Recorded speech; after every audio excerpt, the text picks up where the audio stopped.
start back at the beginning. Tragically, I didn't play sports as a child.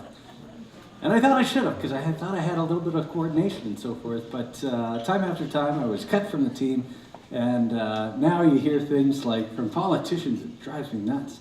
High school sports, the second half of your high school education. It's like, yeah, for the 12 kids who were on all the teams, right? It was terrible.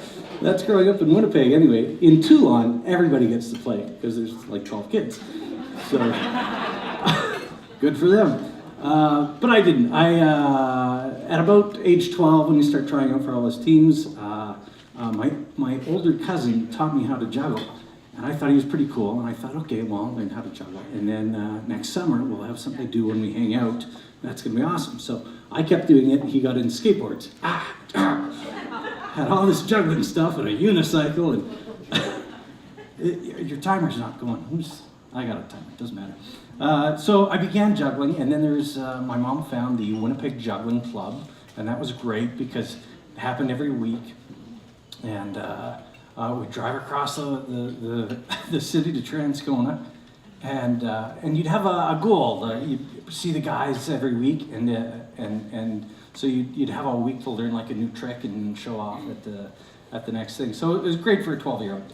But then I started competing, and that really gave me some motivation to practice. And I think it took me like 5 tries to finally win like the Canadian Junior Juggling Championship, which happened in like a school gymnasium.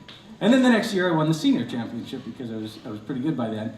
But I started also competing internationally, which meant, oh, okay, now you really have to practice. And I got a coach, and he said, look, well, basically you have to practice a lot, and here's how to set up your practice. So I learned a lot, but it was 3 hours a night, every day, alone in a gym, practicing this stuff to win this one 8-minute set is all you got. Can you imagine the pressure on like any teenager to like, you're not performing all year and then you just do this. So it was a lot, and I competed in that, I don't know, 12 to 17, so 5 or 6 times, and I placed 4th. And that was pretty good. And then the next year I was all set to win. And I choked. People were like, should have had the soup. Don't eat the chicken. Oh, that was a good burn, but it hurts. Oh, you really got me there. That was a good one.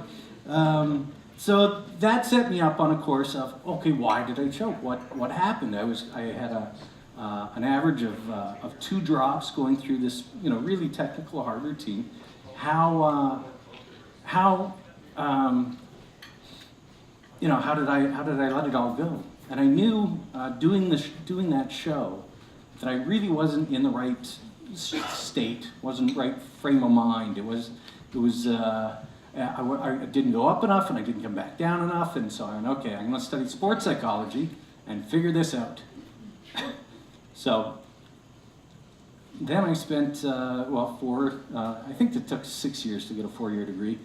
And wrote probably 30 different papers on juggling-related things.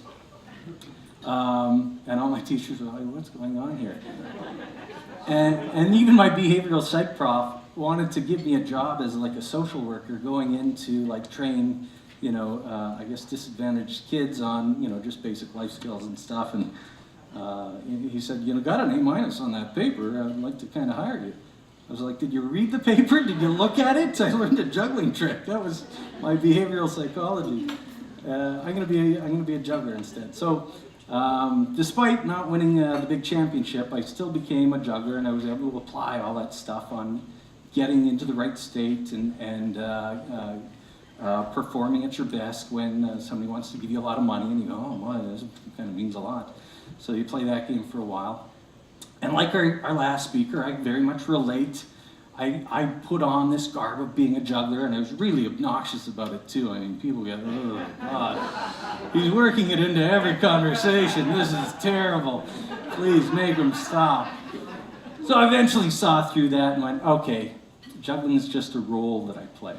And I go, okay, now, in order to make any money as well, you have to like travel all the time. And I realized being married, that I'm missing every weekend. I want to have some fun with my friends and spend time with my wife and have all these other hobbies that I want to pursue. So it was nice to be able to see through that identity. But to cycle back, we missed a big portion. I've had a really great life, and it's still going. But I get misty when I talk about it. So having seen through my role as a juggler, I said, well, I should make money other ways as well. So I got a job as a truck driver, still away too often, so that was no good. And then I started selling newspapers, community newspapers, so you can see how much money's in that. So we got rid of that, and now I got a nice corporate job, and I do juggling on the side, and still do corporate performances, that type of thing. But it wouldn't have happened if my parents didn't get a divorce.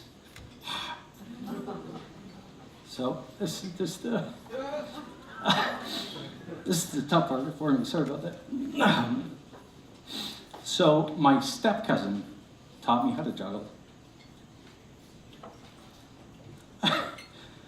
Oh, I wish I had some water. No, I have to deal with this. But thank you. My stepmom, she said, how's that juggling going? And I said, it's kind of hard. I gave up. She said, well, you gave up on that easy. Well, I showed her 30 years later, still doing it. And it was my stepdad who, this is always the hard part, who drove me every Wednesday to go practice. So, give me a round.